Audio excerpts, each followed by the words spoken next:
you are winning the Glass Ceiling Award. How do you feel around the language of shattering glass ceilings? And is there anything you think that you did that you remember, I've shattered something in your career? It's interesting. I had to look up the expression. Where did it come from? It actually came in 1978, and it was an expression about that there was something holding us women, this invisible barrier, that even though we had the same qualifications and experience as men, that somehow we were not going to succeed. And I grew up in a different time. You know, I grew up in the 60s and 70s, which was all about change and positivity and hopefulness. And women were gaining rights. We were on it was the golden age of women, in my opinion. So I came from a different generation than the young women behind me right now. So that's sort of how I began. Amazing. Do you want to highlight any mentors or any women who championed you as well? I've also heard some people say at the time it was so much more competitive and there were a lot of men who raised women up, but I'm curious if there's any women you want to flag that helped you get to where you are today.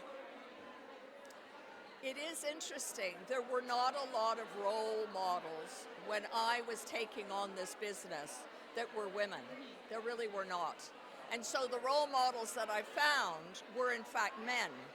They were men who helped me along the way. Someone like Jay Switzer, who was the president of Chum at the time, who's passed away since. But Jay was with me from the very first film I ever made and ultimately sat on my board. So he was for sure a mentor.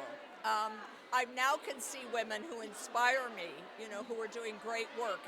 People like Jane Fonda, you know, people like Pamela Anderson. I am just so impressed with these women. Amazing. And last question, in terms of talking about this glass ceiling, talking about positivity for the future, but also seeing rollbacks in terms of languages and funding and where we are today, what do you hope for the future for women who continue to shatter glass ceilings? Yeah, it isn't a great time right now. It really isn't. And so if anything, you have to be stronger than maybe I was at the time, because I was in a different era.